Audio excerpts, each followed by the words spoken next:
All right, welcome to the Atheist Experience. We are live.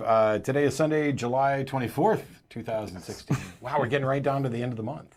I'm your host, Matt Dillahunty, this week, and Phil Sessions joined me. Yay! Hello, hello. What'd you do yesterday? There's been a lot going on.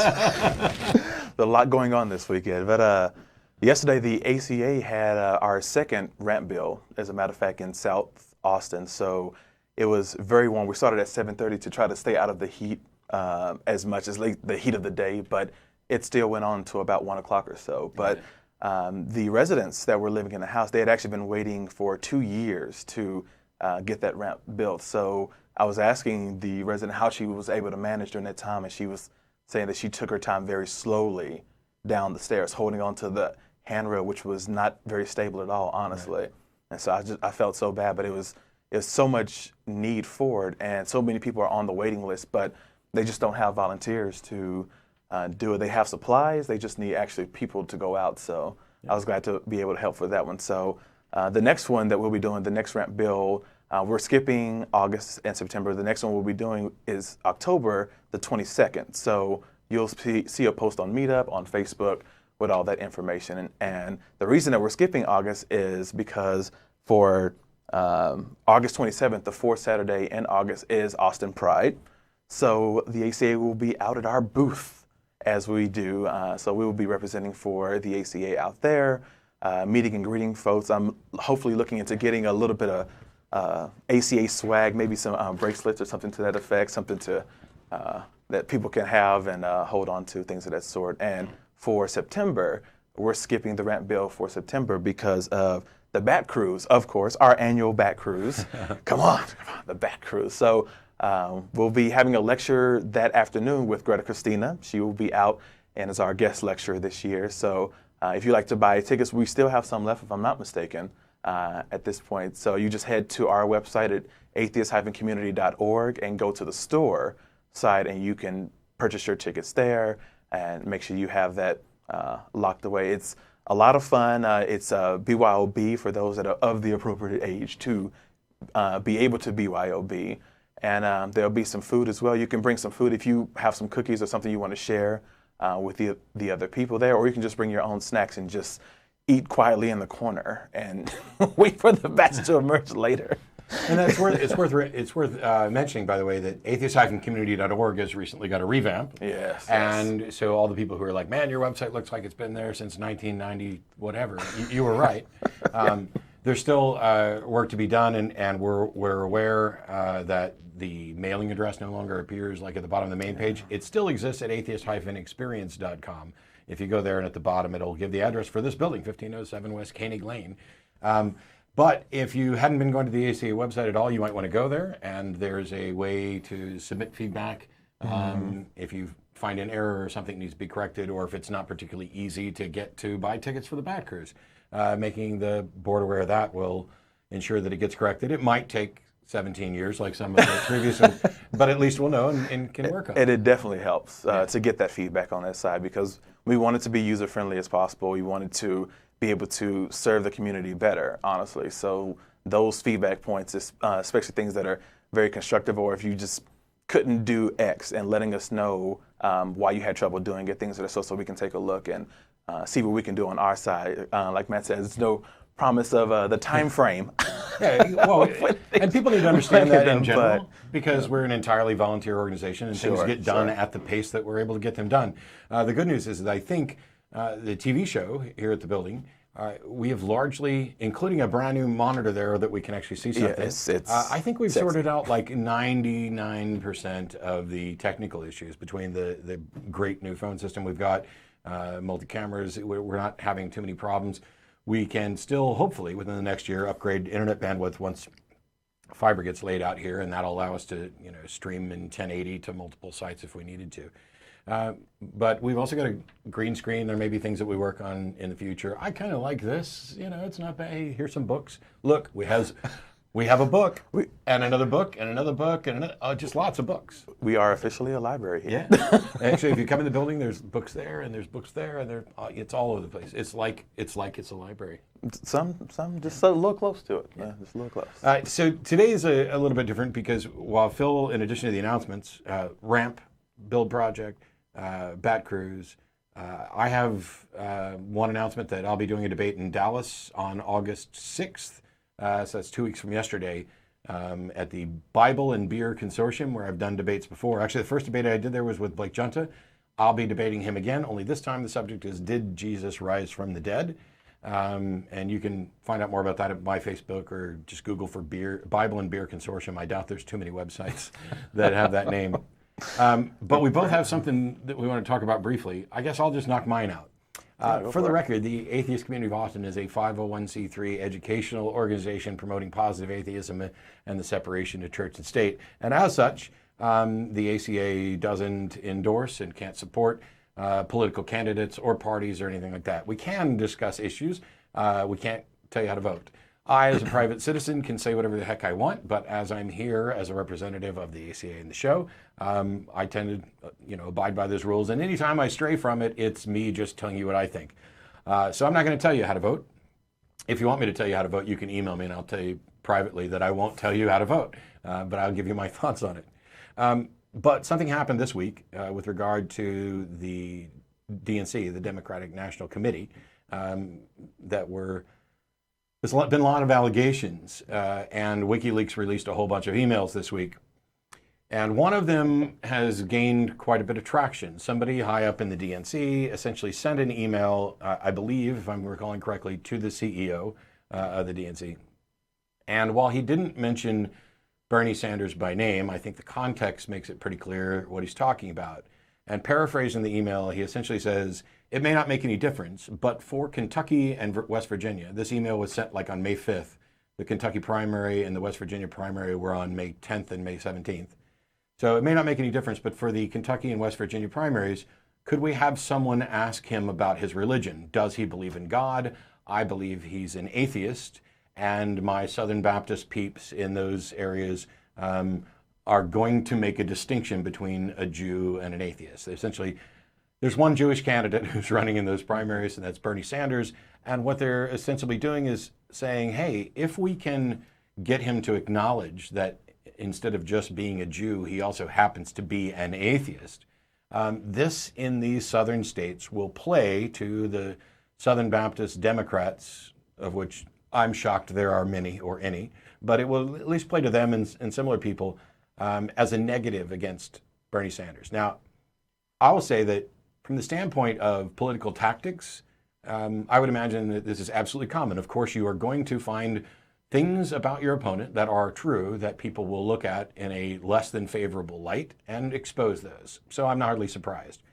What's surprising is that it's not coming from his opponents, but from the actual party that he's running for election in support of. Now, we know, yes, Bernie's been an independent. He was never a Democrat until this, election, but he's running as a Democrat. And to have the Democratic National Committee have someone there ostensibly working against him, that's a huge problem. And I understand why people are upset and protesting. There's a few cautionary points. One is that while this does show that somebody at the DNC was ostensibly trying to torpedo Bernie, at least in these two primaries, that doesn't mean that there was a massive conspiracy within the DNC to.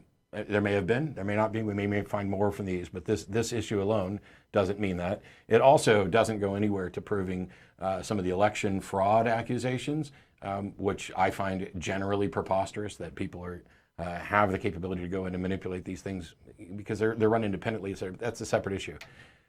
What it does show is that it's still a scary thing to some voters that someone might not believe in a God. Now, the U.S. Constitution has a prohibition against any religious test for any public office or trust.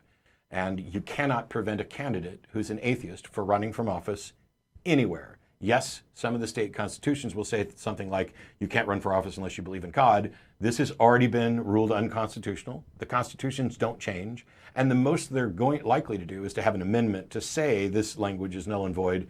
But that's a waste of effort and isn't likely to get support from the people you would need to create an amendment. But it doesn't matter because the courts have already ruled on this. So if you're an atheist, you can run for office in all 50 states and nationally.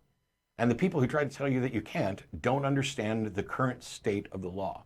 And you may find opposition. It will be easily challenged in court, and all it will do is set more precedent, because it's not like you're going to go to court and somebody's going to say, yep, the Supreme Court's wrong, you can't run. That's just not the way things work.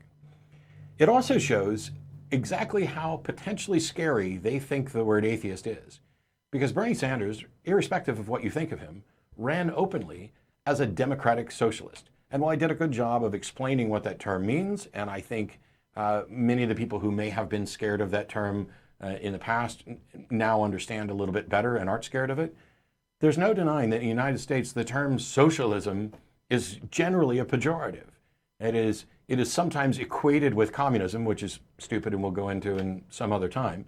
But it's a scary thing. Oh, he's a socialist, or Obama's trying to implement socialist policies, or, this Republican is just a little bit too socialist to actually be a part of our convention, and blah, blah, blah. Trying to turn us into China. Yeah. My goodness.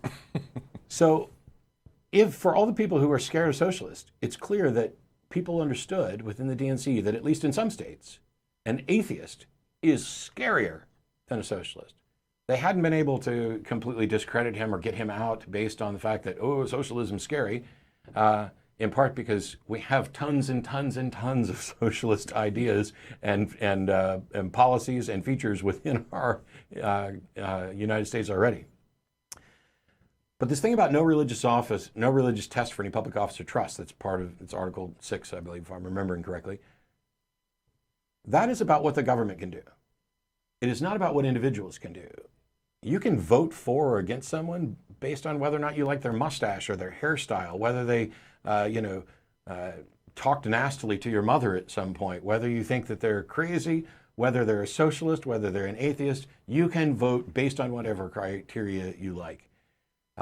So there's a lot of confusion that takes place around, you can't have religious tests for office. Correct. The government can't say you can't hold this office because of your religious views or because you don't subscribe to this particular religious ideology. But people can vote for whatever reason they want. Mm-hmm. And we live in a world where atheist is still one of the least trusted minorities in the United States, partially, if not entirely, because of misinformation from the pulpit and from outdated language in state constitutions and outdated ideas that have permeated our country for its entire existence. That's why we do what we do. Now, you can watch this show, we can have arguments, and yes, it may get heated, and I may occasionally be an arrogant ass or dismissive, rude on occasion. That's not necessarily the goal. I admit it happens. I'm a human being.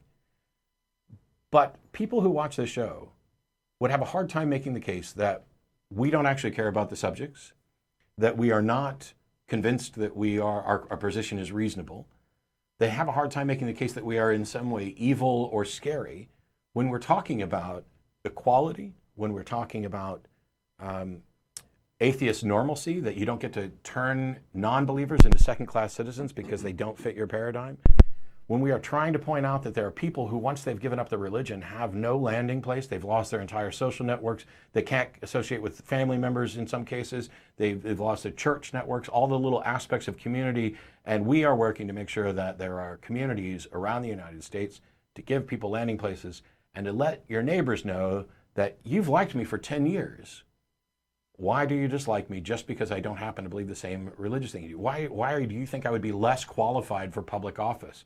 Why is it that what I believe about the supernatural world somehow makes me less qualified than the person who gets up and tries to say, nope, the earth is 6,000 years old, evolution is false, God is real, and we need to implement God's laws here in the United States or he will punish us.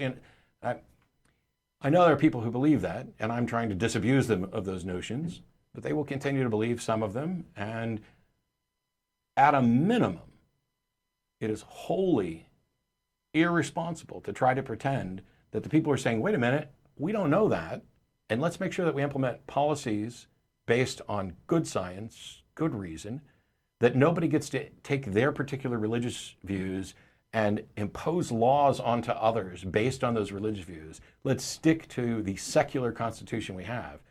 It is entirely dishonest to pretend like that makes someone less reasonable or less American or less qualified for office. So for the people who are supporting Bernie Sanders, the people who have objections to the email that came out of the DNC and what they did, you have every right to protest, and I support your objections because this is something that's objectionable. It's objectionable no matter what party you side with, that a party would take this sort of action from officials towards one of its own members. But don't make the mistake of exaggerating the case to, oh, it's all corruption, or this proves this, or this proves that, or it's a completely rigged system and there's no hope, because you lose credibility just based on how well Sanders did alone. The fact that in this particular election, two people who could fairly be considered outsiders did exceptionally well in reaching the American people. No system is perfect, but trying to play it up as if, oh, it's all just a big conspiracy, you lose credibility. Focus on what actually happened, because what actually happened is objectionable enough. You don't have to paint it bigger than what it is. Mm-hmm. And we should do the same thing as atheists when we're talking about religious ideas. You don't have to go everybody's nuts or evil because they believe this religion, or everything in this, there's nothing of value in this particular holy book or that one. That sort of hyperbole doesn't do us any good, and I don't think it's going to do anything to change minds. Yeah, what was a little concerning, I didn't read this story initially. I was able to look at it a little bit and trying to see what the details were, but what's so concerning about that type of email of saying someone asking about his religion, something of that sort, is that if he did actually say he was atheist or something like that, it would probably have a demonstrable effect in certain regions of the U.S. There's people that I know that would absolutely say, nope, it's the devil, and he's just going to bring us down. We need God-fearing people, things of that sort. It could have been very effective on that side, and I don't think that's a secret depending on where you're living. Like in Texas, if you were running for a city council I'm not going to be the governor. I won't end up governor of Texas. You watch, if I end up as governor of Texas, somebody will find that clip and rerun it. But that would be something. It's worth noting, by the way, that the two primaries that were mentioned there were Kentucky and West Virginia. And the results from those primaries are telling, because in the West Virginia primary, Bernie Sanders actually won 51%. And in the Kentucky primary, Hillary won, but the numbers were more like 46 point this to 45 point this. I mean, it was very, very close. Right. So despite their attempts, it's not like they thwarted him from winning the West Virginia primary. Sure, but it's no mistaking that it can have an effect. Absolutely. On that side. On just this morning, we did a giveaway for the homeless out in Austin. It's for the Austin Atheists Helping the Homeless. Right. And we do it once a month down there. But while it was this huge line, 100 people, I was going through handing out bags all the way through, and I had my big shirt that said Atheists Helping the Homeless. And as you walk through, you get these looks as people actually read the shirt. It's very apparent. You can read it from quite a distance away. And like the shirt you're wearing now, you can read from quite a distance away. Yes, indeed you can. If this was a wide shot, you would see it. Yes, right there. But you get looks here and there. No one said anything right then. So after I finished giving out bags, I went back to the table and we're giving out the supplies. So this woman came up and she was taking supplies. So she was picking up lotions and whatever else. And she said, you're going to hell for wearing that shirt. And I was kind of taken aback because she was saying this as she was grabbing the items directly from in front of us, but saying that she said that the Lord reached out His hand to you and you rejected Him. You're going to hell. You're going to hell for that shirt. And we try not to antagonize it, especially in the middle of the line. It's a mistake. It's not like, no, you don't get to take anything. Right. Because to me, I look at it as, look at how much religion has damaged her ability to accurately assess an information. Yeah. Someone has shown up here to help you because you're in need of help. For whatever reasons. Maybe they have incredibly selfish motivations. Maybe they want to do it so that everybody can say, look, I helped somebody. I don't care. Somebody's helping you. And you are so trapped by your religion that you are compelled to make sure that you make a statement about, you're going to hell. She specifically said that God told her to let me know. Okay. About that, and I, was gracious, and we moved on to handing out feminine hygiene products. She wanted, quite a bit, and we gave it to her, and she was still saying it as she was asking for other things through the line, which was very interesting. But it was just, she was very hard to task. Now, she did kind of correct herself. She was like, look at me, I'm asking for more stuff. This is just such a sinner's heart right there. And I kind of felt bad for her. There's no sinner's heart in asking for something that you need. If sure, and we gave it to her. We had enough feminine hygiene products. We had, an overabundance, so we gave her a good set that was right there. And she couldn't take any more granola bars because we were so low. It was over 100 people in line, and supplies went so quickly. Which just means that people need to donate more. Sure. It's a lot of help that's needed. And I'm a terrible person because in my head, and I have to tell it because I thought it was funny, as she's reaching for feminine hygiene products, telling you that God told her to tell you that you're going to hell, you should say, well, you should ask him why he cursed you to need those feminine hygiene products in the first place. Oh, wow. but that's all about the fall. Yeah, you had something that you wanted to get to. I don't know if we've talked too long and wanted to do it another time. No, I mean it was just going to take a minute, but I did forget to mention also right after we did that giveaway was the ACA street cleanup that we did, as a matter of fact, and that information is on the meetup and the Facebook as well. So me and Joe Zemecki went out to clean up the south side at Lamar and Skyway? Barton Skyway. So what you're telling me is that over this period of time, where people were sitting in a church being told what to think and begging God to forgive them of their sins and help them, you were building ramps, feeding the homeless, and cleaning the streets. Yeah, something like that. Something like that. Take note.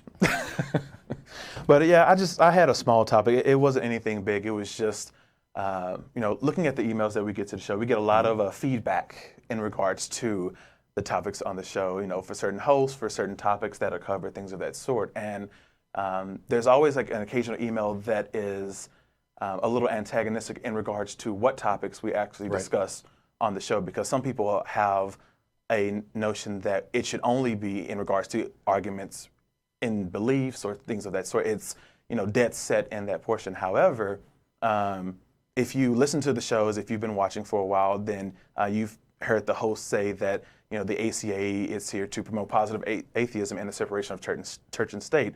Well, that second portion that's there encompasses a huge host of topics on that side. And, living in Texas, there's so many ways that it affects us, let alone the U.S. So when you look at, things that have happened with gay rights, and a lot of that is religiously motivated, but it's not enshrined in law as a religious text. It's always kind of something else where we're going to, we're respecting the sanctity of marriage. Sure. That's what it is. We're just respecting the sanctity of marriage. We're not discriminating against anyone. We're just protecting this institution. That's all we're doing here. There's no religious bias. We're not being discriminatory, things of that sort. So you have all of these veiled laws, trying to insert creationism as an alternative inside the science class, as a viable alternative to this body of knowledge and body of work and research that scientists have developed over the course of so many years. So the topics that we cover on this show, they are important to cover. There's so much that affects, that can affect us depending on who is coming from, what beliefs they're using to justify it. And we're seeing a lot of that now. We're seeing a lot of these RFRA laws, it's the religious freedom laws. We're protecting our freedom by protecting my ability to discriminate against a party. Right. And it's a part of my religion, so you should respect that. How dare you? How dare you get in the way of my religious practice? We're going to talk about whatever caller's going to talk about. Sure, and it's also we're going to talk about caller-driven, issues of church-state separation. If you think the show's a little too gay for you, sorry about it. Change the channel. So the protecting the sanctity of marriage, that always struck me as odd because, number one, my immediate thought process is, okay, first of all, I'm not convinced that the Constitution permits you in any way to protect the sanctity of anything, let alone marriage. But let's say that it did. The next step is to show that what you think is defined as the sanctity of marriage is actually what the Constitution would protect. Because I would say that if there's any sanctity of marriage that is worth protecting in a constitutional sense, it's this idea that anyone should have the opportunity to be as miserable as anybody else. Oh, sorry, honey. Anybody should have the same opportunity to marry the person that they love and get the same benefits and be treated as equal in society as anybody else. Sure. I mean, sure. that if there's any sanctity to marriage, which it may be a bullshit thing, this idea of sanctity to marriage. Yeah, that's just If the there wording. is anything like that, it doesn't make sense in the absence of marriage equality. Yeah. So we got a bunch of callers lined up. We do. Let's go to Brian in Santa Cruz. Thanks for waiting. You're on the air with Matt and Phil. Hi, how you doing? Pretty good. I'm doing very well. How are you? Good. First of all, I just want to say I really appreciate your show. It's nice that you guys have a really open mind to whatever is true to you, if that makes sense. Kind of, but I won't beat you up over it. People know how much I hate the idea of true for you, but okay. Yeah. Well, what is true in general? That's better to say. But anyways, my question is it's in regards to supernatural, and basically, how do we know a supernatural can exist without being detected? How do we know it can exist or can't exist? I don't. How do we know that a supernatural can only exist if it's detected? Well, it's not necessarily that it can exist, but if we have no detection of it, we have no tangible. Basically, we don't have any reasonable evidence presented to us that can make that belief in the supernatural reasonable without some type of. It doesn't even necessarily have to be tangible, but it needs to be something that we can test and that we can research and actually find out a little bit of. I mean, just because we can't detect it doesn't mean it's not there. It could totally be on the other side of the wall. But without the ability to detect it, to measure its effect on our world, if any at all, it makes it very difficult to hold that position reasonably. And that doesn't just apply to the supernatural. I mean, this is just whether or not belief in something is warranted applies to the natural and the supernatural. If let's say that somebody says, there's a planet in another galaxy, and on that planet there's an alien being who is currently writing a novel. That may be true, but the truth value of that statement is independent from whether or not we have any good reason to believe that it's true. And so until there's a way to demonstrate that it's true, your belief can't be warranted. Okay, well, I understand that, but I kind of decipher proving a supernatural compared to saying, for instance, if something's true here, because we can obviously detect something here if it's true, but we have no idea what is outside. So I consider myself not a theist because I can't prove a God, but I can't consider myself an atheist because in that standpoint you are still assuming that only evidence proves that a supernatural actually exists and is good enough for you. So I fall in line more of an acceptance that although there may not ever be proof for supernatural ever, it still may exist in a different dimension. So I'm not going to be I'm not saying you guys are ignorant because I don't want to put anyone's beliefs down, but I will. For me, I would rather accept that in the end there could possibly be no evidence for supernatural because the supernatural could be so powerful that it just can't be detected in this. So Brian, in this, what's what I'm thinking of? So Brian, you seem to have a couple of confusions about what my position or potentially our position actually is. My position is not the supernatural is false. My position is not there's no such thing as the supernatural. My position as an atheist is not there are no such things as gods absolutely. That's none of that. My position is this. I'm not a theist because the claim that a God exists hasn't met its burden of proof. I don't believe that the supernatural is real because there's been no demonstration that it's real. That doesn't mean that I'm claiming the supernatural isn't real. I'm simply pointing out that it hasn't been demonstrated. There's a separate issue of whether or not it's possible to demonstrate it. I am convinced that it is currently not possible to demonstrate the existence of the supernatural or that the supernatural can, because there's no mechanism. You need a mechanism to do this. Yeah. So when you say you're not a theist, that means Matt, like, would you're an atheist. Agree that me?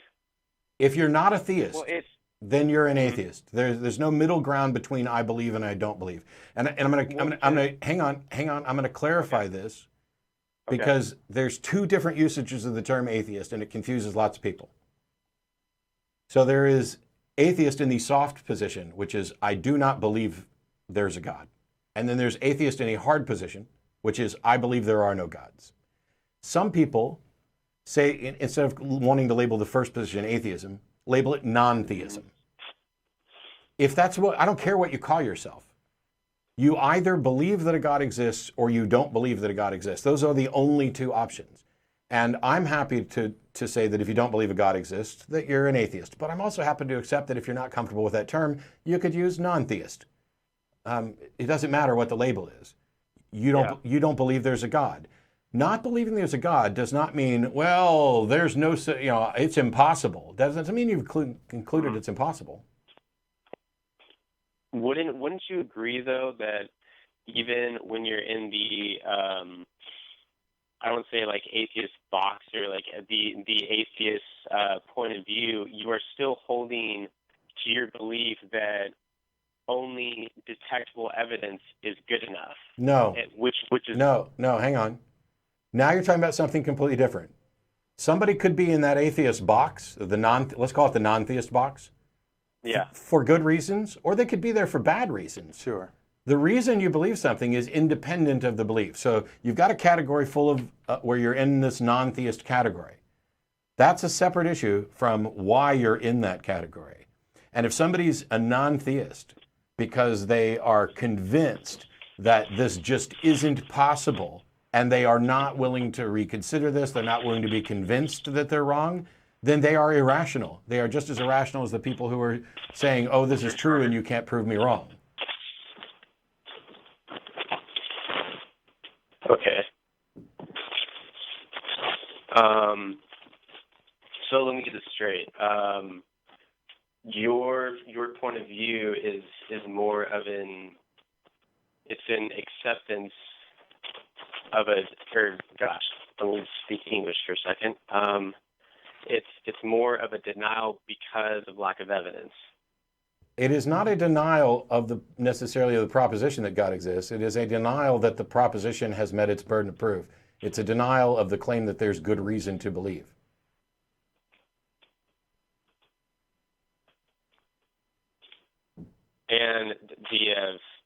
And what would that good reason be? Because of evidence? Because it kind of still sounds like everything falls along with what is what is good evidence. So now we're not talking about what you believe, but we're talking about why you believe it and why you should believe it, and that's a great topic and a great point. And so you seem to have an objection to someone saying, "I'm not going to believe something until there's evidence." Do you think? Let me rephrase that. Do you think that it is rationally justifiable to believe something without evidence for it? No. Neither do I. But when it comes to like it's just like don't you think it's different like when you're talking about like the universe and everything, because like we have no idea. You just agreed. If there's some. You just agreed that people shouldn't believe things until there's evidence for it. Are you now saying there are some things that people should believe even though there's not evidence? No, this is the reason why I deciphered the difference between like someone proving something on this earth, and then someone proving whether or not a supernatural exists, because that's like a totally different thing. I agree. They are different types of things. But should somebody believe something supernatural without evidence? I mean, if they do, I wouldn't like argue with them, because I mean it still makes Why not? sense to me that that it can be real if even if we don't have evidence to prove it, because we have no idea if there is a supernatural that's just not detectable. So Okay. I'm not just going to say no, it's not good enough. So here's the thing. Acknowledging that something is possible, which first of all, you don't know that it's possible. Right. All you're basically doing is saying we don't know that it's impossible, so I can't rule out the possibility. Sure. But if you're going to talk about whether or not it's rational to believe something, then you don't get to make an exception for a belief that can't or hasn't provided evidence. You don't get to say that, well, it's not impossible, so I can't tell them that they're not warranted in believing it. Why can't you tell them that their belief isn't warranted? Not that it's not true.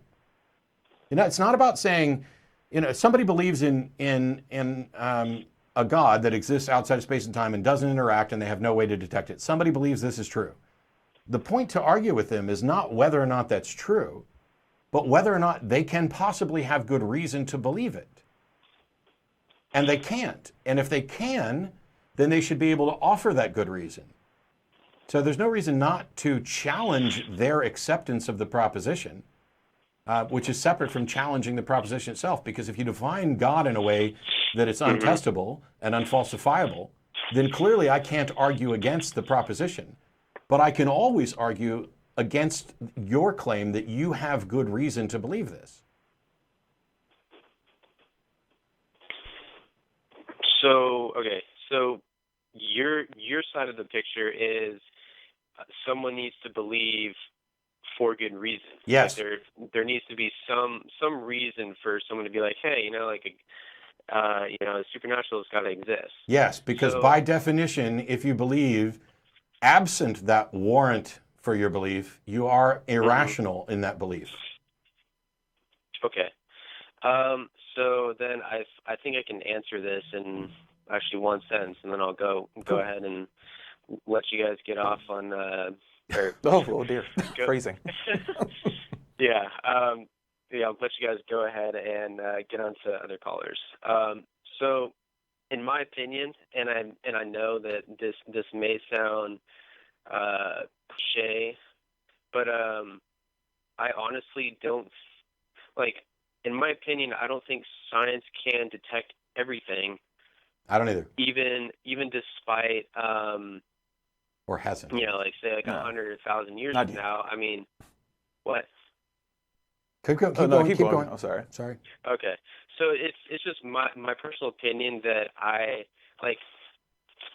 For me, it's hard to see something randomized into this, like into a tree, into trees don't form randomly. What? Sorry, trees aren't the result of randomness. Okay, then what is? Trees are the result of natural selection. Trees are the result of the physical laws of the universe acting on random mutations. So do you think that energy was always there, like it just was? And then energy turned into. I mean, I'm not like a physicist. Yes, we're aware of that. Yeah.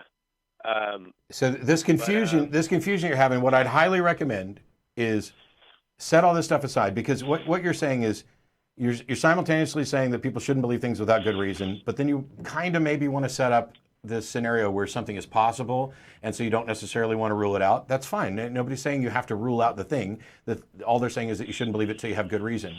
But then you went a step further and you said, well, in my opinion, I think there are things that science will never be able to detect. First of all, that's a claim, essentially, that there exists something which is not scientifically accessible, that is not that you can't demonstrate or evaluate or investigate. That is an assertion without warrant. There's no way Okay. for you to say there is something that we'll never be able to discover and investigate. What's Okay. more accurate is to say that I can't rule out the possibility that there's something that we're not going to be able to investigate. And in either case, until you're able to investigate it, you can't have warrant to believe in it. But when you derail into, I just can't believe that trees come about by randomness, that's completely separate. That is and you simply don't have enough of an understanding of what science has to say about how life formed and evolved. And for that, I would just recommend going to like the princeton.edu site about evolution, or talkorigins.org, or any of these sites that will provide a good foundation, because it's not like energy just existed and randomly matter popped in and then there was a tree. I mean, nobody thinks in those terms. And even though we can't currently answer the difficult questions about why there's something rather than nothing, or what happened prior to the Big Bang, if that's even a sensible way to phrase it, we do have a pretty good understanding of the laws of physics in the universe, how they interact. We do have a pretty good understanding of chemistry, including the self-replicating molecules that make up life. We don't know everything about it, but we have an understanding. And so what science does is creates a model that best explains the available information. And that model is not a proclamation of truth or certainty. It is a probabilistic model that is subject to revision. And at no point are scientists saying, oh, a tree is the result of just, weird energy, random. I mean, that is the way creationists want to frame science. And it's just like, it's like horribly wrong. It is so wrong. It's not even wrong. It doesn't necessarily make a claim that you can assess. It is just, you might as well be saying, I don't think that trees came from peanut butter balloons. I mean, that is how wrong that is. Okay, well, it's just hard to trust the science. I mean, I can trust the scientific community to a certain extent, because like Einstein. I mean, first of all, science is always changing. So it's like, how do we know that what happened with Einstein in his little string theory, or there's some theory that Einstein thought relativity, of, and 50 years later, scientists now have discovered that he was actually wrong. So it's like, how do we know that in like 50 years? Yeah. So I would recommend actually taking some science courses, because your distrust of science is based on an ignorance of what science actually has to say. Yes, the findings of science change, but when you understand the how and why of that, what goes on to change the findings of science, what you find is that we are constantly moving towards a more accurate understanding. And there are some propositions that it is vanishing. So we could find out tomorrow, for example, that our current model of evolution by natural selection isn't accurate. But we're incredibly unlikely to discover that the truth is the Earth is 6,000 years old and animals were created in their current form by a divine being. We know enough about what the realm of possibilities are. So what science does is it will start by making basically a broad model to explain things, and it begins to narrow and narrow. We're constantly honing in towards the most accurate model.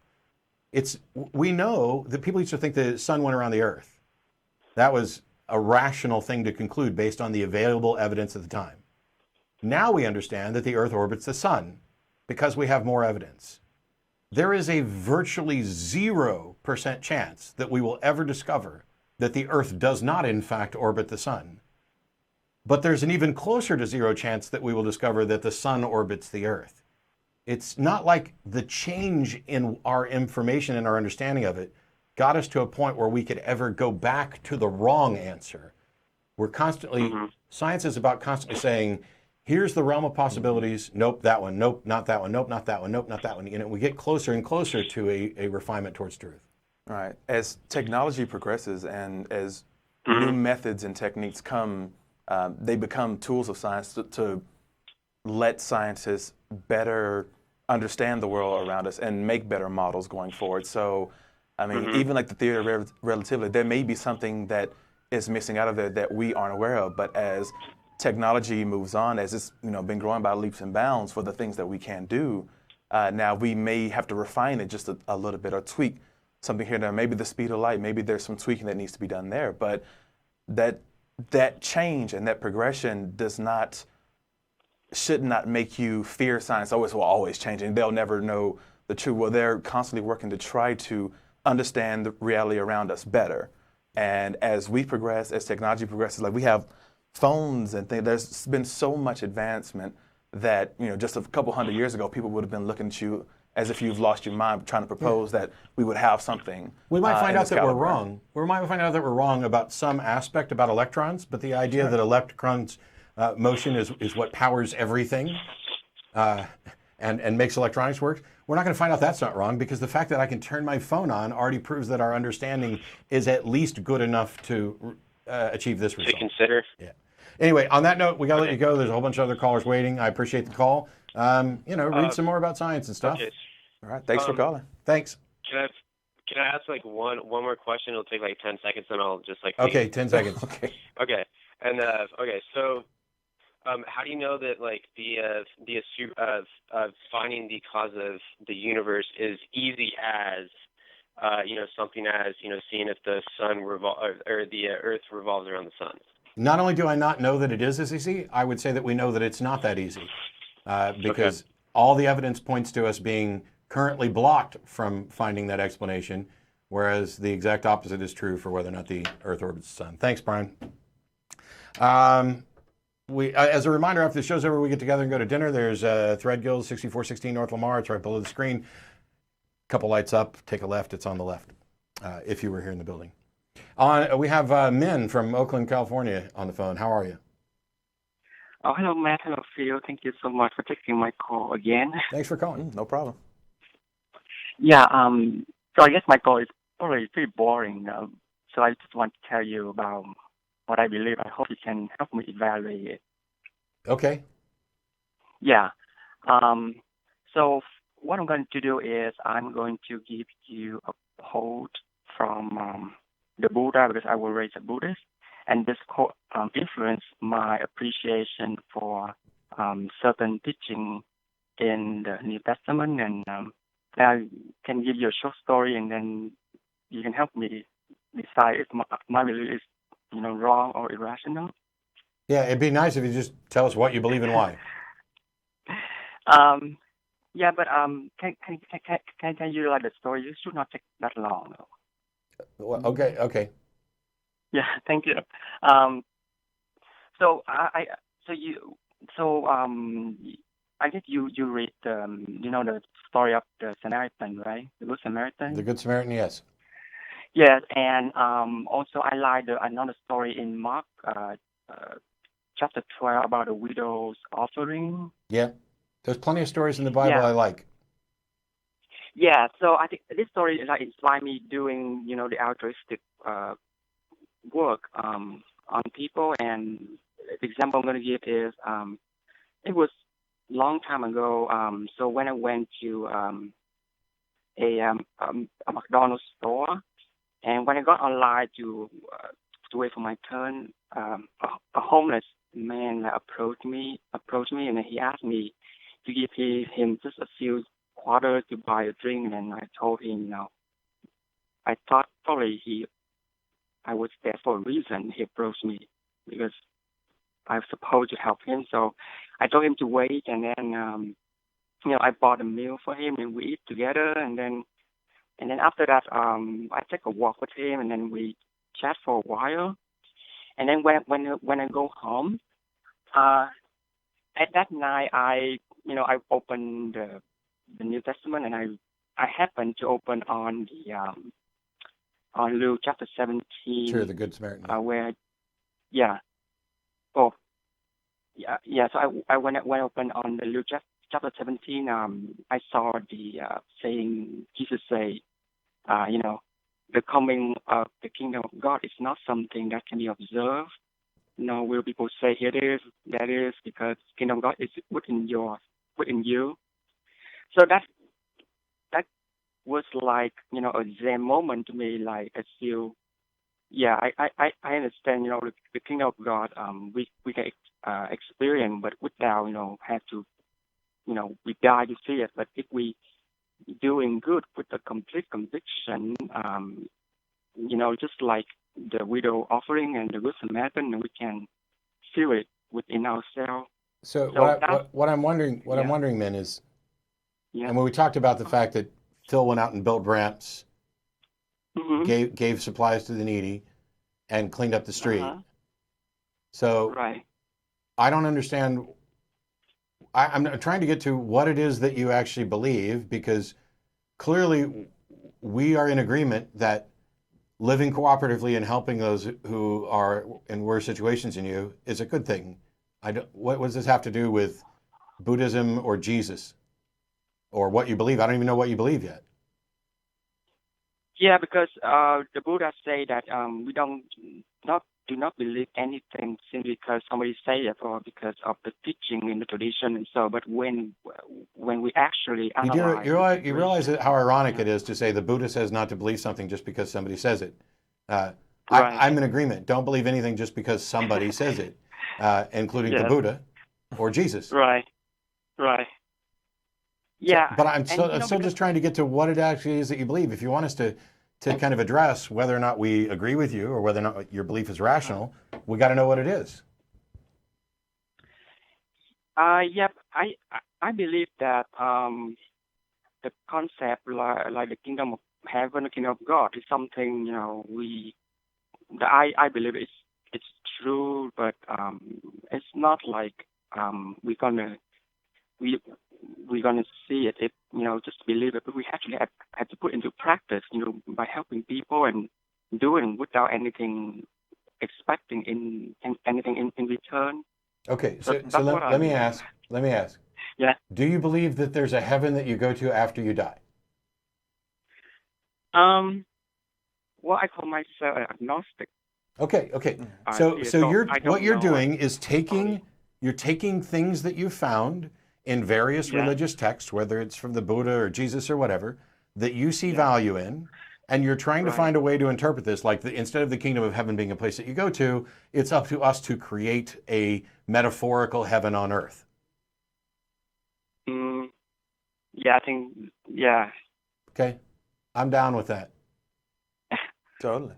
Like, that's what, going out to, give assistance to people, things of that sort, that helps society as a whole. It helps those that are around. And if I found myself in that situation, I would love for someone to be able to lend a helping hand. It's for the betterment of society, better for us as a whole. So it's By the way, not a bad thing at all. These are also humanist values as well.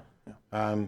So there's a non-supernatural religious or at least philosophical identity that talks about how, as far as we can tell, we're on this earth and we're not going to get help from the outside. It's up to us to solve our own problems. It's up to us. Wow, I got it wrong 3 times. To actually help each other. And so the thing is there's this big question of why does altruism exist? Or actually, the first question is, does altruism exist? Is anything truly altruistic? If there is, what's our explanation for it? I think that you can come up with a foundation for altruistic behavior that is entirely selfish. And so you can acknowledge that we are all, in fact, selfish. And that one of the things that I can do, because I recognize I share space with Phil, not only on the show, but on the planet. And things I do affect Phil's life. Things Phil does affects my life. And even if I'm entirely selfish and all I want is the best life for me, it's in my best interest to do things with and for Phil, because Phil's actions affect me and I want to make the entire world around me better because I'm part of that world around me. So there's nothing complicated about this, and you don't have to. I mean, you can go to particular religious books, or when Phil got done providing stuff to the homeless, he could have come in and randomly picked up a book here in the library, opened to a page, and found something in there that he interpreted. It doesn't mean that message was intended for him or anything along those lines. So yeah, let's create a metaphorical heavenish utopia, or try to get as close as we can to that right here. But I guess the problem with myself is that I don't have I cannot see things rational as you do. Like because when I help people, I do it because I think it's right. I don't think about what I'm gonna get. Me too. When What I do reward that, will I don't. be. I'm Yeah. not. I'm saying that you could argue that it's Yeah. selfish. But when I'm Yeah. driving home and there's a homeless person, which they're everywhere in Austin, every street Yeah. corner almost, and they're standing there with a sign, and I have money, and I go to give it to them, I don't do this so that I can say, well, this is probably going to benefit me at some point. I do it with the knowledge that there's a good likelihood that it's not ever going to benefit me. I don't do it so that I can mention it on the show or whatever, anything. Those are none of my conscious things. It's, I have extra. There's somebody who needs something. Let's help them Yeah. out. It's the right thing to do. Right. Good for the sake of good. I just would So never when you- deny that yeah. there aren't also other motivations. So whenever you do kind thing to people, then so you actually you premeditate what's it going to do to them or it's going to benefit you or something like that. Why do you do what you do, Phil? Because I enjoy and I love actually helping people out in need. It's a wonderful feeling for you, and it also helps them out immensely on that side. It's just, I can go through a longer explanation, but that's the long and short of it. It's I really enjoy it, and you can interpret that as a selfish reason for me. It's I get enjoyment out of Sure. helping other people. By the same token, there's a lot of people that need help, and they're very grateful for it. And I hope that their lives are a little better for it in that very small way that I made a change. But It's worth noting that people experience empathy to different degrees. Yeah. So there are some people who are very empathetic. And I think Phil is pretty empathetic, and I think that goes towards his motivations. There are people who are not particularly empathetic at all. There are people who are on the autism Asperger spectrum who have a real difficulty experiencing empathy. Empathy is one of the prime drivers behind our evaluations of moral questions, and I'm convinced that Right. it is a prime driver behind whether or not we are going to apparently do selflessly good things for other people. I don't think somebody who is completely without empathy is likely to just go out and help people. They might, Right. but I think it's less likely. But so, for clarity, because we've gone on about Yeah. this for a while, you're not, because you're listed here as a theist, and yet you said you're an agnostic, and Mhm. your whole question is, hey, I'm doing these good things, and I've found references to doing good things in religious texts. I don't know what the question is. Yes, men, go do as many good things as you want to. Hell, do 2 more good things than you think you want to, and the world will be better off. right. Well, I'm sorry. I guess the thing is because I'm not rational like you. I wish I am. So You when I seem do pretty this thing, rational. the thing is when I do it, I feel like something up there, assign me at that specific circumstance to help, the person. I retract my former statement. People. I don't that's say why- that to be mean. What I'm saying is, why would I get the feeling? I mean, I understand the feeling. You're doing good, and it feels good, and there is a normal reaction to try to find a pattern in this. And when you're in a world where it seems like there's so much not good, that when you do good, I understand the motivation to think, well, maybe maybe there's something beyond us that is motivating me to do good. I see the appeal of it. I don't understand why anybody could rationally think that it's true. But more importantly, I don't see that it's necessary. Phil doesn't feel that he's motivated from on high to do good. He's doing good because he recognizes that it helps people and it makes him feel good to do good. Why isn't that enough?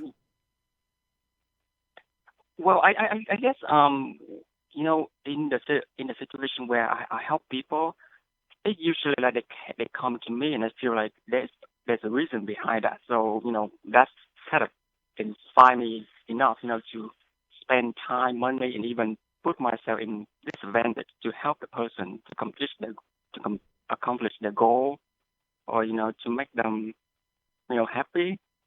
And I guess that's why that's why the religious texts tend to emphasize, when we do good, we like there's a purpose behind what we're doing. Okay, so it sounds to me like Yeah. you really want to know what's the purpose of this, and the religious texts give you the impression that there's a purpose from on high. Yeah, it's Okay. just like when I would recommend that you read some non-religious materials on humanism, Yeah. on hmm altruism from a scientific standpoint, because I think you'll find that you don't need to go to on high. All you need to go to is empathy, the recognition that this benefits all of us, and that it releases endorphins that make us feel good. And I hope that you, like us, will realize even if there is someone or something on high that's motivating this, they're unnecessary. That doing good for the sake of doing good is enough. And its own reward in and Yeah. of itself. We're all in this together, honestly, and it's helping out and helping others that are in a bad situation, whether it's temporary or if it's something that's been there for quite a while. I mean, it benefits us all, so to speak. But even if you don't feel the benefit yourself, they're getting a benefit of it. Their life may be a little bit better for a brief span of time while they get themselves together. So I have a thought experiment for you, man. And this is going to seem bizarre and extreme, but this is the way this is the way thought experiments tend to work. So you went out and you did something good. Right. And you really kind of look for a motivation, and you're kind of convinced that the reason you did good may be because there's something on high, something outside of you, some being, some karmic thing, whatever, that is encouraging you to do that. Do you kill people? No, Okay. never. Do you think that the reason you don't kill people is because there's something on high that's keeping you from killing people? I don't think so. I don't kill people because I guess I was raised to have to be kind with people, and it's deeply ingrained in myself. That's the point. For the same reason that I don't need some external force to prevent me from killing people, I don't need an external force to encourage me to do good things for people. Those two are equivalent, even though one of them is out at an extreme. It's there to make the point. Not once, I would be willing to bet, not once in your life have you sat around thinking about, man, why don't I just kill people? And then thinking, oh, there must be something preventing me. And yet that is fundamentally the exact same question as, hey, why am I doing nice things? Oh, maybe it's because there's something encouraging me. What I would say is this: take credit for the fact that you are a good person on your own, on its own merits. Don't try to give that credit away. If it turns out there's a force that's doing it and you can prove it, that's the time to give them credit. Until then, take credit, because you are probably, generally speaking, a better person than the average person you're going to run across, and you should get credit for that. Why would you? I think the reason people are so eager to give the credit away is because we all know that we have done terrible things, and we all feel undeserving of praise for certain things at certain times. Everybody has been an ass to somebody. You've broken some rule, whatever, and you got away with it. And this creates this problem in the psyche that you think, oh, I'm not really that good of a person. Well, trust me, man, based on what you've said, I think you really are that good of a person, and I hope you take credit for it. Yeah, I guess what makes me kind of drawn to religious teaching, because when I came to the country 13 years ago, I tried to volunteer and donation and doing good stuff. But I do it because I saw people around me doing it. But when I do it because somebody approached me, and then I feel like probably there's a reason why I am here right now meeting this person who is in need of help. So therefore, it's kind of a strong motivation for me to doing good things. So Not are not you? out not out of our habit, but because it's Because there's a reason it sounds like you're yeah attaching value to the fact that someone approached you asking for assistance, and you felt that it was you would attach value to say like, yes, this may be a reason why they're coming up and ask you. By the same token, it's likely that they've asked quite a few individuals along the way, let alone the thousands of other people that are asking as well. It's not an uncommon thing to happen. You happen to be in the position and are willing to actually give that assistance, which is awesome, which is really awesome. But that comes from your own willingness to do so. They've asked, tens, 20s, hundreds of people that day, and you happen to be someone that is willing and able to actually provide that assistance, and so you do. And that value, that good feeling that you're attributing to that, I would honestly say that's more a reflection of who you are as a person, that you are willing to give that assistance or go out of your way to provide that assistance. You were saying that you bought a meal, you had a conversation, you took a walk with someone who may not have too much interaction with too many people during the day, with the exception of asking for assistance throughout the day. So, it's a wonderful thing, and you probably affected that person's life, because that's probably one of the rare moments where they actually got that kind of support from someone that they had asked just on the street. So, but that's more a reflection of you and who you are versus being, having an external reason for why it happened, honestly. yeah And to piggyback off what Phil said, and we'll kind of wrap this up, because I think Phil made an incredibly good point, because it seems like what's really tripping you up is that it can't just be a coincidence that me and this person in need met. yeah exactly. That's what I feel. Yeah, you're wrong. You're wrong in the sense that it is in fact possible that it's a coincidence, but you're not wrong to suspect that it's not a coincidence. And the reality of the situation is, while you and this person met up and you helped them out, there are countless people that you didn't meet with who needed help.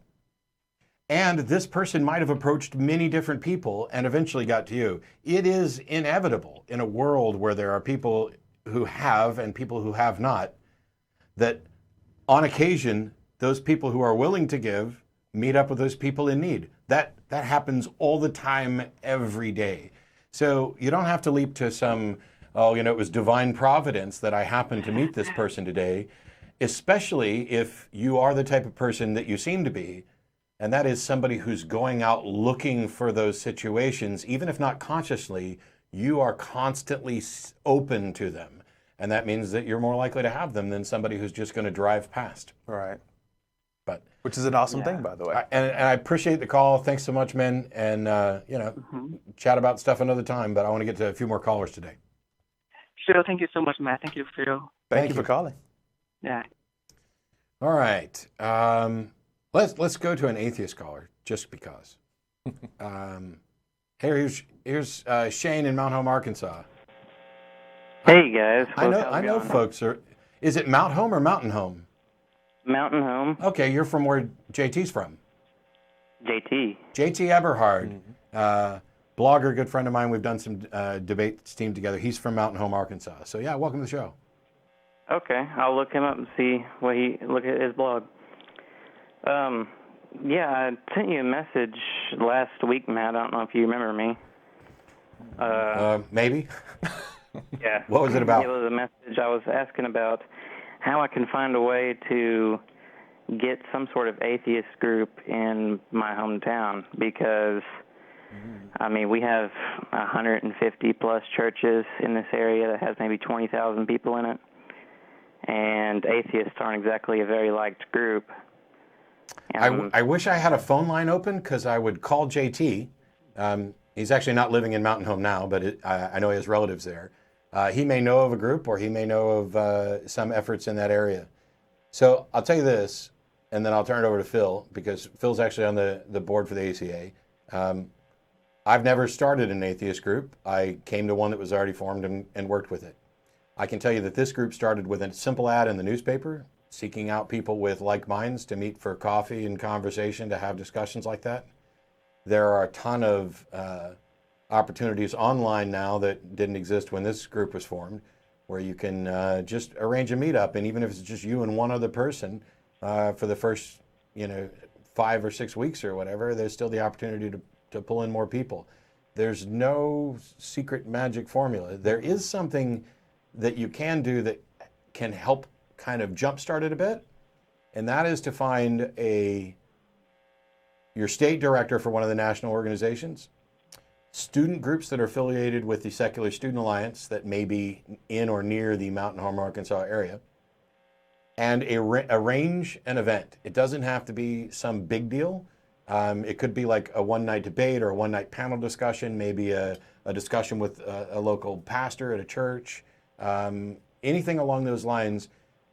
Tell the papers that you're doing it, get it together, and then have information available for any non-theists who show up, who might be in the Mountain Home, Arkansas area, of can we get your contact information and start communicating via email or set up a forum. But I don't know if Phil has any tips behind that. Well, the first thing I was going to say is, I assume you have access online, you're able to get online, things of that sort. And if that is the case, have you started searching? As long as they're going to leave me on screen, I figure I can be your ventriloquist puppet. Oh, dear. But I was going to say, have you searched on Meetup and on Facebook to find out if there are groups that are not necessarily in your specific town or just somewhere near in proximity on that site? And have you tried that search first? Because starting a group, that can be a lot of work on that side. That it could be a lot. It could be very simple. It just depends on what you had in mind to do. But have you tried that initial search to find something, even using non-conventional terms like using free thought or secular, or something to that effect, to try to see if there's any group that has that interest that's around you?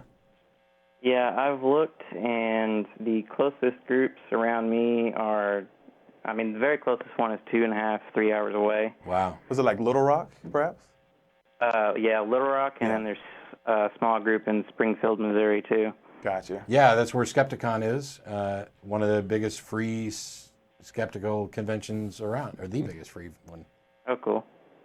But that's a good point too. Is you can go to, for example, Skepticon, a free conference not too far from you, which JT was instrumental in starting, and you will probably run into other people there that are closer to you, and that's an easy way to start networking to start a group in your area. Yeah. Okay. And also, I would suggest, since Meetup.com, that does have a cost component to it that some people are not willing or able to actually go into. But on Facebook, you can start a page or a group on Facebook. And so, if you have a name in mind that, incorporates atheists in Arkansas or something to that effect, then once you create that page, that means that someone that's in your same situation and is looking for a group and looking in these online avenues, they now will see your page and the fact that you exist out there. And so they won't be in the same position you are. They actually see a page and, it's in their hometown or near them, close enough to where they can actually get to reasonably. So if you want to go ahead and start that group, that's one of the easiest ways that you can go ahead and get it started. And it may take some time, of course. People are not looking all the time, day and night for a group in Mountain Home, Arkansas, or perhaps. By the same token, they may be someone just like you that is looking for a group, that is looking for, just a little group to get together with, or just to chat with, email with, things of that sort. So going ahead and taking that first step to create a page with a name that if someone searches for it on Facebook, that it's easy to find, then that may be a very good step into starting that community. It may take a while to grow, of course. And it may never get huge. Right. But I can tell you this with all certainty, and you get to mouth along with my words now. I can tell you this. You're not the only atheist in Mountain Home, Arkansas. And that's not just a supposition on my part, because I know personally other atheists who live in Mountain Home, which is kind of strange, but also because atheists won a lawsuit in Mountain Home, Arkansas in 2013 about a nativity scene.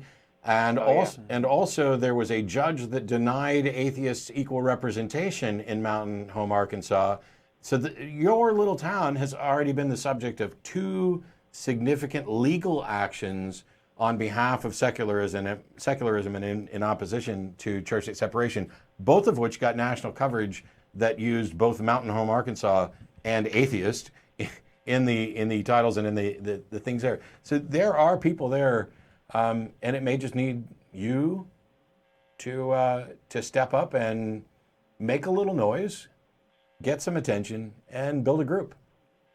Mm-hmm. Well, that's pretty inspiring there. I mean, I didn't know those 2 cases got national coverage. I did hear about those. Yeah, if you actually Google Atheist Mountain Home, those are the first 2 results. I know, because that's what I just did. All right, I'll do that. Cool. Thanks, Shane, and good luck. And, Good luck, yeah. let us know how it goes. And also, if I make it to Skepticon this year, and you make the drive up for the conference, which I would highly recommend, come up and let me know how it's going. All right, will do. I wanted to ask one more quick question and leave a quick comment for your last caller, too, if that's all right. Sure. For Minh, he was saying that he felt he had some sort of divine intervention whenever he was coming across people that he could help. Is that what he was getting at? Yeah, I think that was probably one of the stronger concerns he had. Mm-hmm. So I don't know if you know the coin flip experiment. Yeah, I'm actually doing that at a magic show in September. Yeah, I think that would probably prove a good point for him. Yeah, so we won't give the details of that now, but I'll do it. I'll talk about it after the September show. It's also the tendency that he has to see something significant in a meeting. There's another example that we're all, or most of us, I shouldn't say all or most, many people are familiar with, and that is they've met their partner. And there's this impression out of all the people in the world, I met the person who's right for me. And every time somebody talks about that, I refer them to Tim Minchin's song, If I Didn't Have You. And so I would highly recommend anybody who thinks like that to go listen to Tim Minchin sing If I Didn't Have You, because it's fucking brilliant. It is an awesome song. Like everything Tim does. But thanks for calling, Shane. I appreciate it. All right, I wanted to ask you one more question. That's yeah, right, yeah. the question, yes. I'm also in the process of reading the Bible right now just because it interests me to possibly have read more than the Christians I talk to. Yep. And I'm not very far yet, but I was just wondering, since you have studied it quite a bit yourself, what would be a theist's answer to where did Cain's wife come from, and who is he concerned about killing him? Yeah, so there's a bunch of different responses, apologetics. Some of them are actually okay with the idea that God created other people other than Adam and Eve in order for Cain and them to have wives. Generally, the literalists, the people who are sticking as firmly to the theology, the foundation of the Orthodox theology as they can, just acknowledge that Cain married his sisters, and that, and matter of fact, some of them will go so far as to say that the Bible talks about people living for, in Methuselah's case, 969 years, or these really long life. Noah started building the ark when he was 500. And instead of saying that, okay, the math in the Bible is wrong and absurd, what they'll say is God created 2 genetically pure individuals. And that was so that there could be these incestual relationships early on to help propagate the human race across the planet. So people were marrying their sisters and stuff. By the way, when the Bible goes into detail about incest and who you can and cannot have sexual relationships with, it doesn't preclude a father-daughter relationship at all. Sounds like a party there. Oh, there's, stepdaughters, mothers, grandmothers. There's this list. There's a whole chart you can draw out of who you can and can't have sex with, and daughter's not on there. And a lot of apologists will say, well, that one's obvious.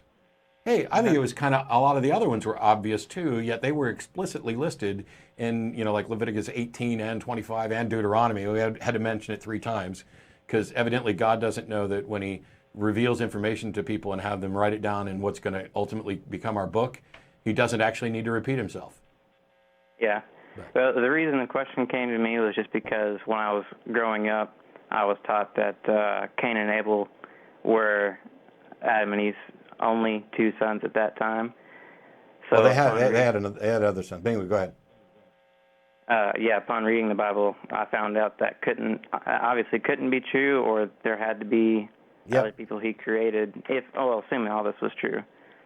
So that's why I had that weird question. I went and asked my mom, and she just said, "No, I have no idea."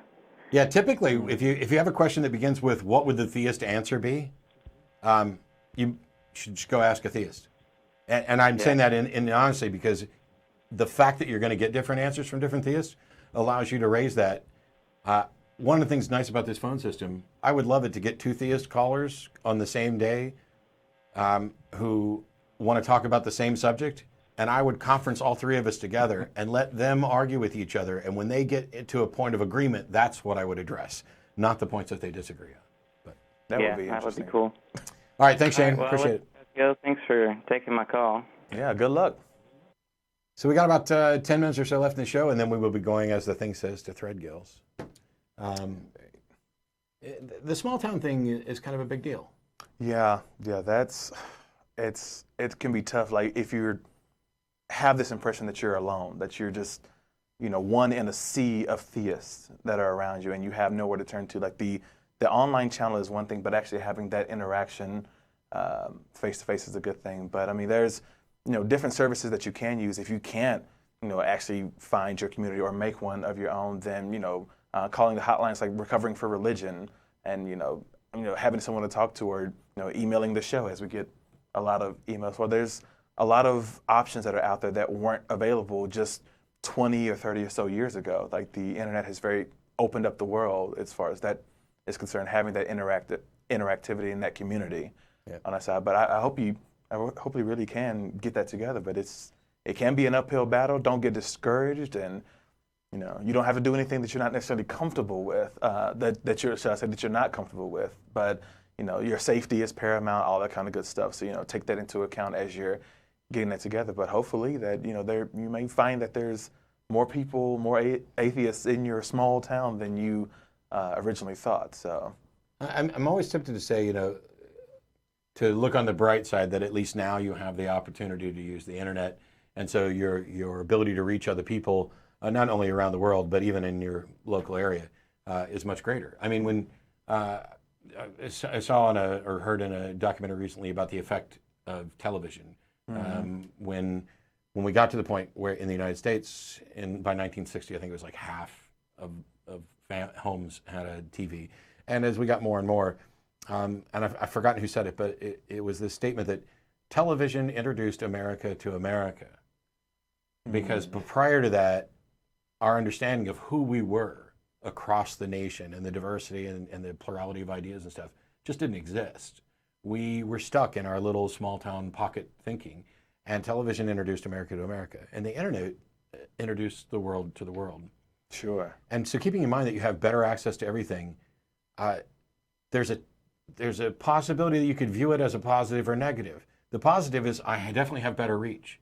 But the negative comes when you're not getting anything back from that reach. Yeah. It feels like now on my phone I have access to the entire world and the bulk of human knowledge, and possibly on my watch if I had a different watch. And when we have access to that and yet we're still having difficulty reaching other people and getting it, it can be very frustrating. Yeah. But you're definitely not alone, and there's ways to do that, or to continue working towards not only a hopeful result but a likely result. All right, we got Will in Chicago. Thanks for waiting. Yes, no problem. Thanks for having me, Matt and Phil. I just want to say, you guys have opened my eyes.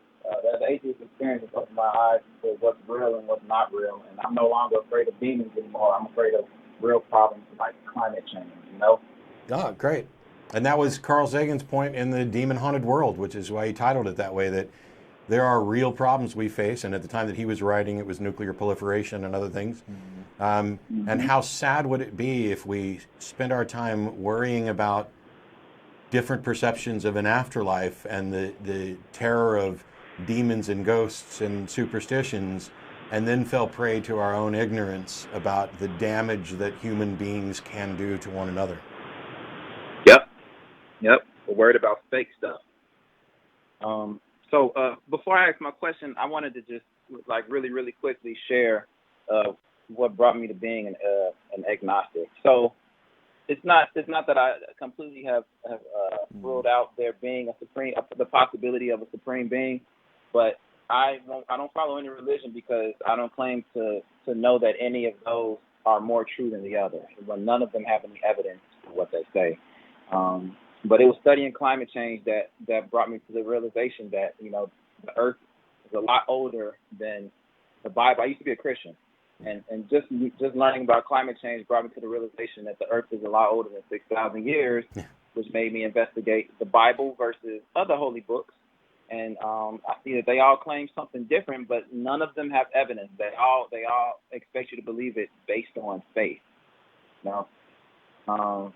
So that's what brought me to my beliefs. I believe that there is a supreme being. What about the supreme?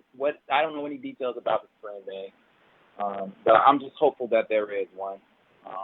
So you believe that? So you said you believe there's a supreme being, but you don't know anything about it, and then you said you're hopeful that there is one. Yes. Yeah. Okay. So, like, if I bought a lottery ticket, I would be hopeful that I would win it. But I wouldn't believe that I was going to win it. So those two things kind of seem kind of in conflict. And also, I don't understand how anyone can believe something and then simultaneously acknowledge that they don't know anything about it. Well, it's only the only reason why I believe it but know nothing about it is because whatever there is to know about the supreme being is out of this is what I think is out of the realm of possibility of understanding. Okay. Would that would the list of things that are outside the realm of the ability to of humans to understand it, would that also include whether or not this thing exists? I'm sorry. Could you ask that again? So you're saying that there's a list of characteristics about this God that are outside the realm of our understanding. Well, characteristics, I don't. Yeah, exactly. Yeah. Okay. Say that. On that list of characteristics, does that include whether or not it exists? Like, is that outside the realm of our understanding? No, that's also a possibility too, whether or not it exists. Okay. So maybe I shouldn't have said I believe this supreme being exists, but I'm kind of hopeful that the supreme being exists. I'm fine with that from the standpoint of whether or not it's okay. I'm not hopeful that a God exists. Much like, you know, Christopher Hitchens wasn't hopeful that a God exists because he found it rather repugnant that there's somebody spying on your every emotion or your every action. I'm actually not hopeful that a God exists because if there is a God, the only conclusion I can come to it is that it hasn't bothered to give a damn about us in any sense, or demonstrate that it exists, or demonstrate that it has any value to us as a proposition. And so if I were to find out, like today, yep, there's some God out there, that God would be just as useless and irrelevant to me after finding out that it's there as it was the day before I found out it was there. So, you know, I'm not hopeful. I'm not ruling out, you know, that it could happen. But anyway, you had a specific question. I did, but I wanted to just ask you another question about what you just said. Sure. You don't feel that knowing that a God, or like say you did find out a God existed, you don't feel that just knowing that this God existed would kind of give you a little bit more, a little bit better feeling of why we all exist? No. Well, I mean, so first of all, I guess you're presuming that this is a God who actually created us. So would it give me a better understanding of how we came to be? Yes. How the universe came to be. Sure. If there was a God who created the universe and we discovered that, of course, discovering the explanation something would be beneficial in understanding it. Yeah. Yeah. And that's where my hope comes in, just to give more meaning to existence, period. Well, I don't know that it gives any more meaning to it. It just Currently, we don't know why there's something rather than nothing. And if it turns out that there's something rather than nothing because there's a God, then we'll know what the explanation is. But that doesn't mean we'll know anything at all about why a God did it or how a God did it. It doesn't mean that this provides any more meaning to life.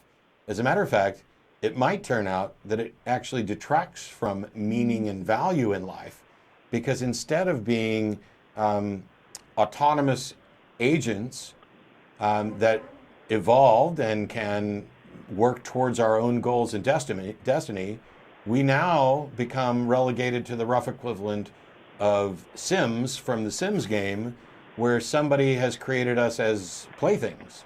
And now they've created us with their intended meaning and purpose rather than ours. So it could detract from meaning and value. And for me, Never thought of it that way. yeah, and for me, even if we actually improved our technology or techniques, whatever it took, and we were able to discern what the state of the universe as it was before the Big Bang, things of that sort, and actually come to a concrete answer of this is the way the process happened, this is the way it all went down, I would be in awe of that. They'd be like, this is an amazing process. This is what happened. All these things happen. That is just incredible. And for me, that would be meaningful. It would be, we would have a better understanding of our reality and, the reality that we find ourselves in. It would be an awesome thing. It wouldn't detract from life or decrease its value or anything to that effect. I think it would be awesome if we were actually able to discern those actual events that led up to that portion. It would be incredible. And on that note, Will, I apologize, but we have actually run over the time for the show today. So I'll tell you this, there's a couple of people online that after we're done with this call and we wrap up the show, if you stay on the line, I'll take a couple of shows afterwards. A couple shows. A couple calls. Yeah. Let's do 3 more shows today. Take a couple calls afterwards before we go to dinner. But Will, why don't you go ahead and shelve this, call us back, let the call screener know that you were at the end of the show, and we'll talk to you about the rest of it on another episode. Okay, cool. Thank you, sir. Appreciate it. All right, thanks for the call, Will. Thank you. So, we finished the show. That is the end of the show. We went over. And I'm thrilled. So, I guess technically there's this idea that, Phil is trying out the show. Oh, yeah. To see if he likes it, and then whether or not people appreciate Phil. I hope you end up doing this longer than I do. I mean, when I drop dead and they drag me off the show, I hope you keep going for another, 15 years, and then you'll beat my record. Oh, well, we'll see. I've enjoyed it so far, so we'll just see how everything goes. I haven't even been on the show the longest. Russell's done the show longer than I have. Yeah. I've probably done more episodes. Who knows? It doesn't matter. What we're really thankful for is not only the incredibly large studio audience that's on the other side of the glass today, filling up every seat to standing in our tiny little studio, and all of you who tuned in to watch this. I like the fact that there are discussions. I definitely like anything that's thought-provoking.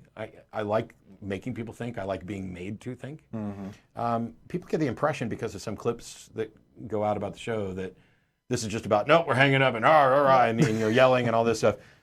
You can't have these discussions in every situation where it doesn't get heated, because we're talking about things that go to the core of who people are.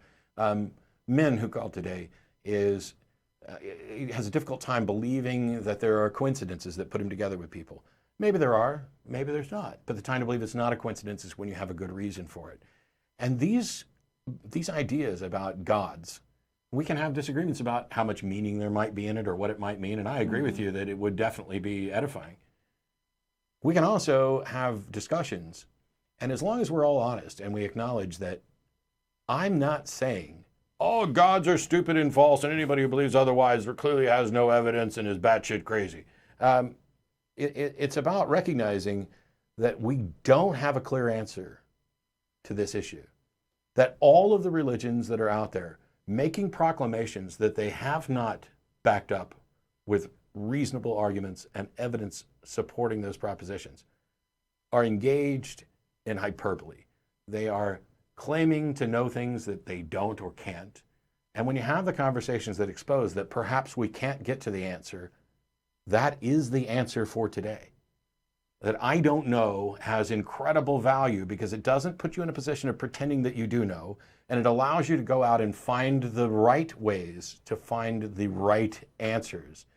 And that at the end of the day, we are all human beings with value who should be treated equally under the law, and that ideas like compassion, helping other people, are not solely in the domain of the religious or the self-righteous.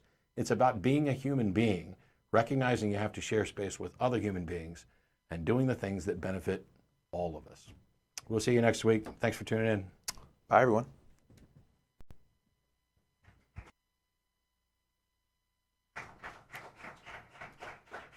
For our